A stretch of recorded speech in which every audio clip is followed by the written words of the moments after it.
Hey, what's up, and welcome into our downtown Phoenix studios for another episode of Cronkite Sports Live. I'm Chaz Frazier, joined alongside my man Eliav. Goodbye. Chaz, going to be another great episode. We all work so hard here at WCSN to make a great show, and we don't even get paid. Well, but they don't know that. You had to go there, Eliav. Well, I had to. I did have to. But from interceptions to record breakers, ASU versus Stanford football was a game of firsts for both teams.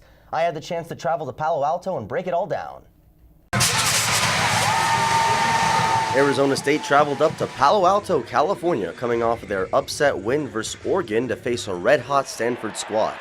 The Cardinal wasted no time getting on the board behind junior running back sensation Bryce Love. ASU's defense remained aggressive and tried turning things around early on, but it was to no avail as Dr. Love got in the operating room and went to work on the Sun Devil defense.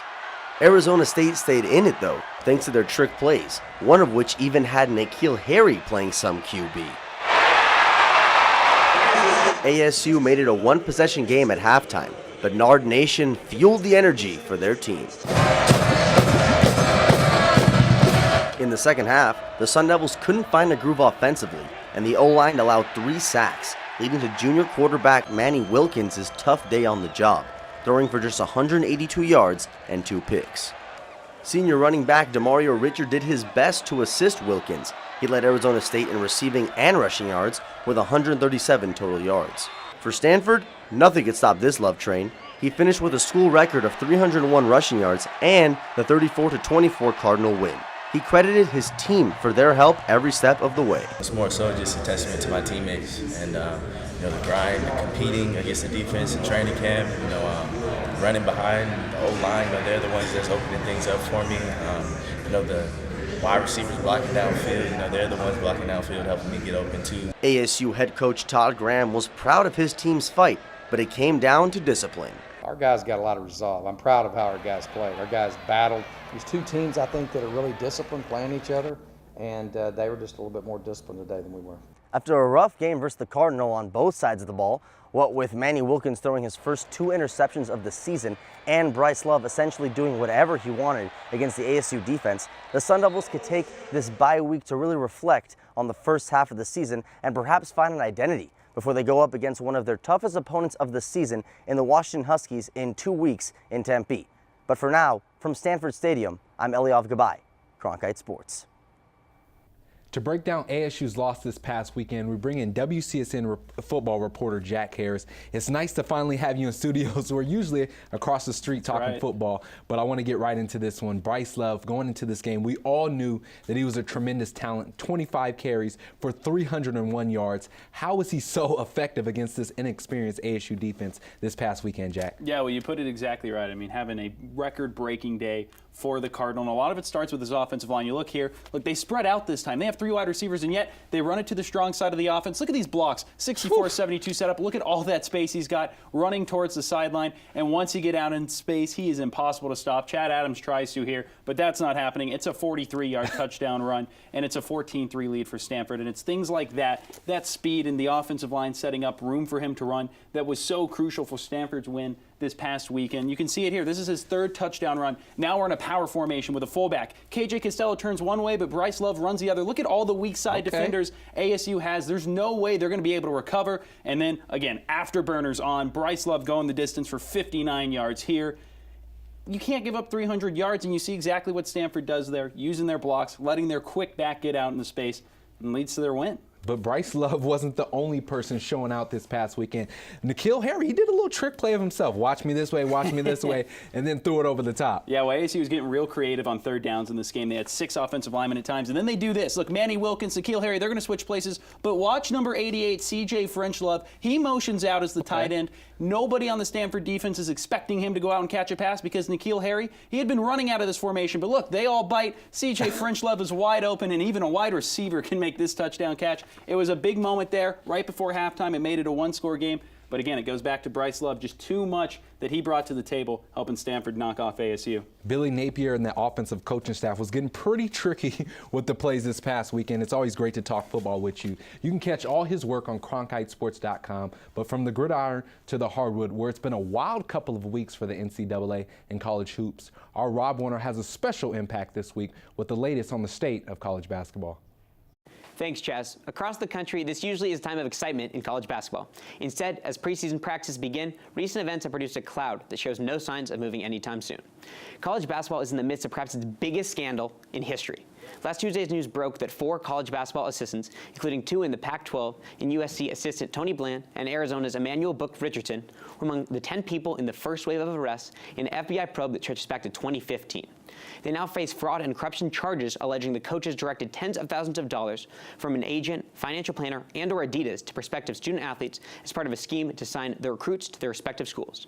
Not the NCAA searching for recruiting violations. This is the FBI we're talking about. On paper, the Arizona Wildcats appear to go into the season like they have in recent years, a national title contender. After last week, we're wondering whether head coach Sean Miller will retain his job. Was this a case of rogue assistants, or were they simply operating with a do-whatever's-necessary approach from their superiors? Opinions vary, and there are still many facts unknown. Last Thursday in Tempe, Arizona State head coach Bobby Hurley declared it a tough time for a sport that shaped him into who he is today. Hurley also mentioned there will be a much wider examination of college basketball before the dust settles. In addition to the 4 schools with assistants arrested at USC, Arizona, Auburn, and Oklahoma State, portions of the indictment refer to Louisville and Miami. Alabama basketball administrator Kobe Baker announced his resignation on Wednesday, the same day that Louisville placed their athletic director Tom Jurich and men's basketball head coach Rick Pitino on unpaid leave. As Hurley said, this scandal is nowhere near its conclusion. The depth of the pitfalls that the sport is undergoing remain to be seen.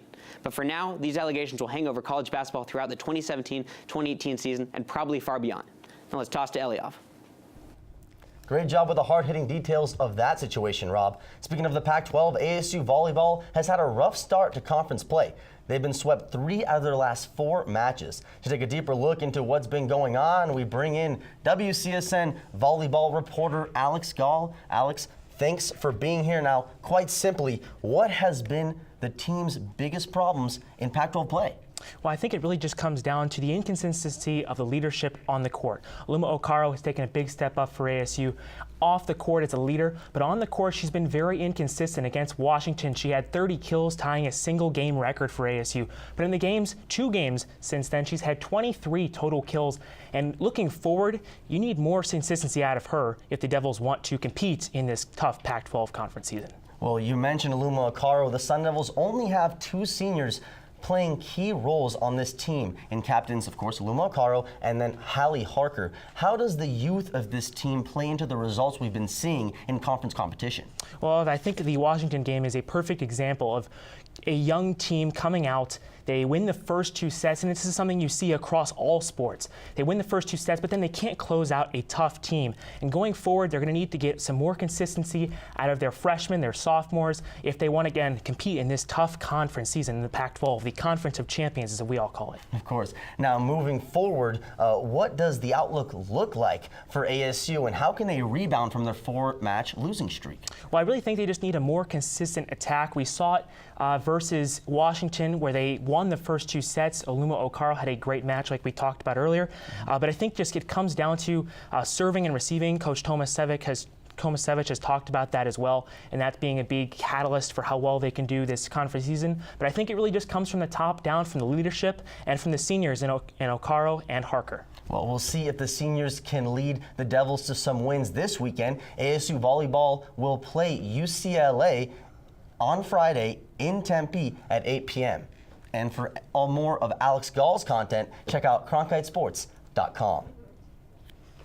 After an impressive draw against number 11 Cal and being dismantled by number 2 Stanford 6-0, Arizona State soccer returns home this weekend to play the tough LA schools in UCLA and USC. To look back at the first half of the season, here's WCSN soccer coverage team with this week's CSL Conversation. My team MVP has definitely got to be Nikki Panis, who has been a great defender in the backfield as well as a great goalie, and she's been both defensive and offensive. We've seen her coming in a couple corner kicks a couple times. She has just been so well-rounded and so involved with the team in the backfield. It's just been great to watch her take on that leadership position, especially as a freshman. I would definitely have to say the team MVP is Gemma Perfield. She's transfer. She's already played under Graham Winkworth before at South Alabama, his previous school that he coached at. And I think she's really taken this program and has set a really good example for her teammates, especially playing under him before. And so a lot of the girls know what he's looking for under her, and so she leads by example. It's got to be Gemma Perfield. What she's been able to do defensively and offensively for the Sun Devil team she's really stepped in and become a vocal leader on this team and producing at both ends of the pitch. She's a really versatile player. We've seen her in midfield, at center back, at forward, and for her to be able to fill all those roles for this team has really made it a lot easier for them to compete early on this season.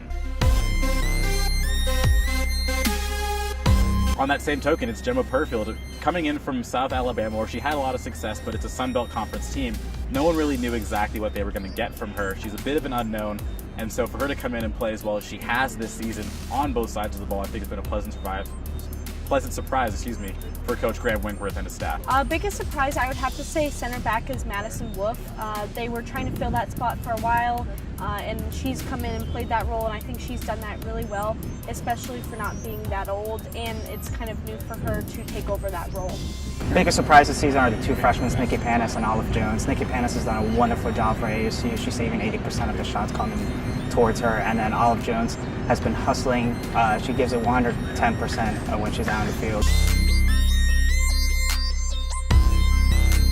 Most impressive win for me was Weber State 4-0. I think, and not only was it impressive, I think it was really important for the team to get that win. I think it really gave them a lot of confidence heading into Pac-12 play. The Oregon State win was definitely the most impressive and the most important because ASU was really able to show the Pac-12 what they were made of and what they were going to be bringing to the table this season. And since they were underdogs, again, they weren't expected to win, but they did pull through with a 2-1 win. And I think overall, just talking as a team, communicating, and really finishing off the game was really impressive for them. The most important win so far is actually a tie. I think their tie against Cal was very impressive. Cal is ranked, Arizona State is not, and I think that since they were able to tie and hold their own against Cal, they have unlimited potential coming into this Pac-12 conference. I think shots on target, right now they're not shooting as well as they should be. Have less than 40% of their shots are going on target, so I think that's too low. I think they need to improve that if they want to beat some of the teams that are going to play in the Pac-12. One improvement that ASU could definitely work on is scoring quicker and faster. I think ASU is definitely a second half team. They've scored most of their goals this season in the second half, and while that's not necessarily a bad thing, they could start getting like an earlier start for scoring sooner in the game. And I think just taking the first half to get more shots off and hopefully score will definitely put them ahead in the Pac-12. It's got to be the final third. This is a team, we saw it against Oregon State a lot, where they would make good progress in the midfield, win the ball a lot of 50-50 balls won there, and they would get into the attacking third, and they just couldn't quite get that final pass. Graham Winkworth talked about it, working on patience and picking out the right pass, not just flinging balls into the box at will. So for them to be able to take a step back, take a deep breath, and really find the right pass, and the right passes are going to be huge for their success going forward. It's been an insane couple of weeks for sports and social media. To make sense of all the madness, we bring in Sun Devil social media connoisseur, Ryan Red. Ryan, welcome back. A connoisseur? Yes. Ooh, baby, hey, I like it. This week in social media, maybe a little bit wacky. This first tweet coming to us, a very, very, very upset fan in the Valley, as most people definitely are. The first tweet saying, ASU, Cardinals, I need a football hug, shot, cocktail, and a 3-month nap. What do you guys think about all that? Wow. But despite all the bad things happening, it's an exciting time for ASU sports. A lot of sports are coming up. Yeah. Basketball, men's hockey, women's hockey. It's an awesome time. So be a little optimistic, man. That was Sports Center anchor Matt Berry, and he just vocalized his not being happy with what's going on right now in the Valley, but at the same time, don't you want to keep some, objectivity? Look, coming from a Cubs fan, I think he needs to keep his hope alive, maybe just a little bit, bring things forward. But yeah, like you said, exciting times. Definitely looking forward to that. And then this next tweet coming at you from Sun Devil men's basketball, talking about Trey Holder. It's unfortunately his last year here in the Valley. He said, but I got a baby face. People say I don't look like a senior. Well, unfortunately, Trey, you are a senior. Guys, Sun Devil men's basketball, a little bit to prove this year after coming close to a tournament berth last year. What do you guys see this year? I'm not sure if they're going to get close to tournament berth this year. I mean, Trey, I feel you. I got a baby face myself. I don't know. Chaz, you clean up nice, though. Hey. You look older. Let's just stick with the theme of exciting. It's going to be an exciting time, even if they don't make it to a bowl. I mean, excuse me, not a bowl game, but to a tournament, make a tournament appearance. It's going to be an exciting time for Sun Devil basketball. And then this third and final tweet coming to us from KTAR News, talking about the renovations that have gone down at Sun Devil Stadium, and they're topping 300 million. Guys, worth the renovation for the success we're seeing so far this year, or what do you think? Besides the Jumbotron, I don't know. What's really the huge difference, you know, for $300 million? That's a lot of money. Well, listen, what I care about is there's a smaller media room. There's a smaller media room, and that's just rough on us. That's a lot of dough that we're paying on tuition. I mean, come on, give us some more. Give us some more. Yeah, that's true. It's always great having you, Ryan. Appreciate it. It's been a quiet week on the decks in Tempe, Arizona for ASU swim, but with the inter-squad scrimmage just days away, Paige Brunell gives us an update on the team. Sun Devils Swim and Dive had a busy summer preparing for another intense year of competition. The team is set to face its fair share of powerhouse programs with 7 ranked opponents. For the men, this includes old foes in number 1 Cal, number 5 Stanford, number 13 USC, and number 15 University of Arizona. For the ladies, this means number 1 Stanford, tied for number 2 Cal, number 5 USC, number 17 University of Arizona, and number 21 UCLA. However, both teams will also face new challenges. For the men, this includes number 4 Indiana and number 21 Florida State. For the women, this includes tied for number 2 Texas and number 15 Indiana. The Sun Devils lost several veterans last season in Kat Simonovic and Alicia Bush, as well as Richard Boas and Barkley Perry. However, the team still has relay connoisseurs in Christian Lorenz and Patrick Park, as well as the sophomores that made a name for themselves last year, Cameron Craig, Ben Olszewski, and Zach Pody to lead the way. For the ladies, expect junior Marlies Ross and senior Krista Kolkebeck to head the leadership group, as well as the established sophomores Claire Fish, Chloe Isleta, and Celia Kansikowski.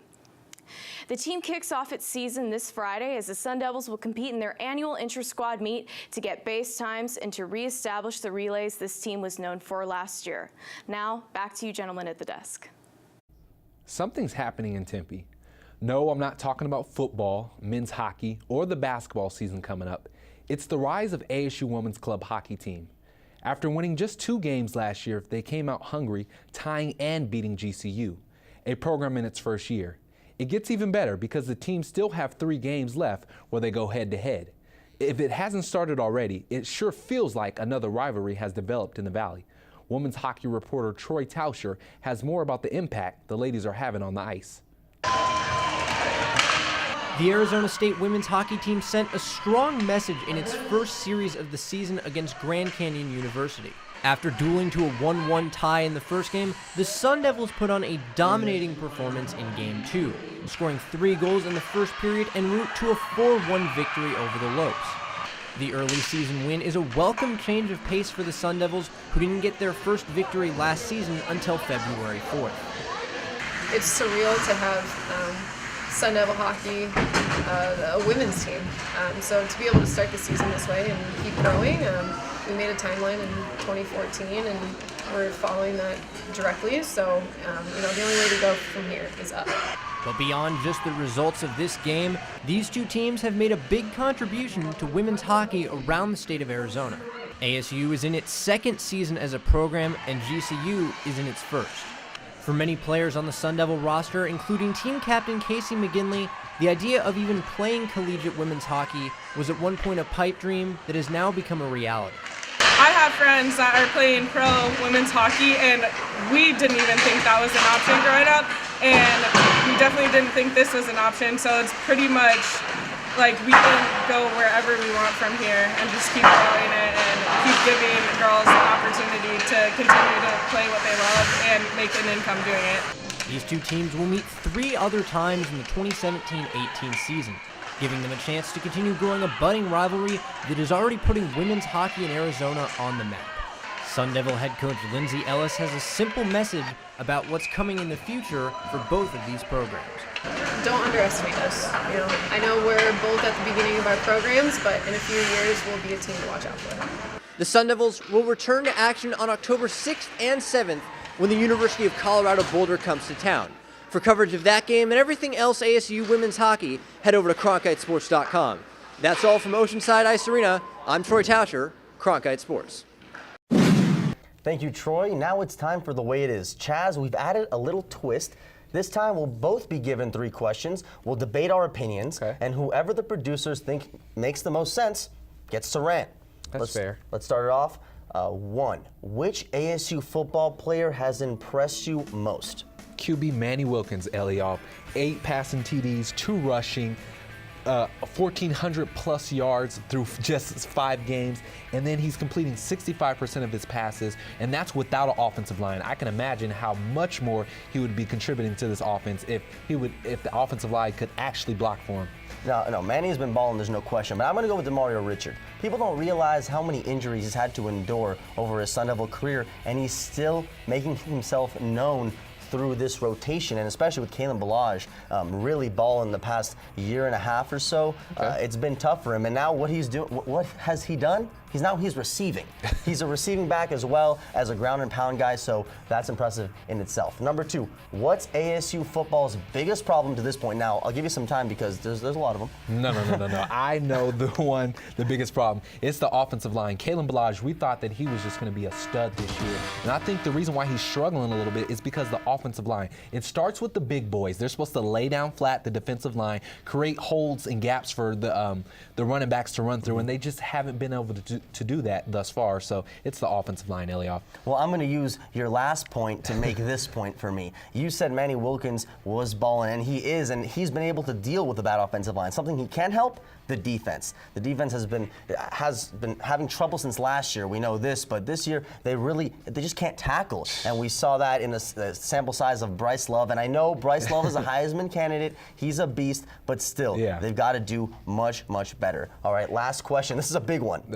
Should college athletes get paid? Chaz. It's simple, yes, Eliav. It's simple? Yes, it's simple. Okay. It's crazy how everybody else, the NCAA can profit off the players' likeness, image, and their talent, but the players themselves can't profit off of that. They understand their market value, and the only reason why this is a bad thing is because the NCAA has legislation that's not allowing them to get paid.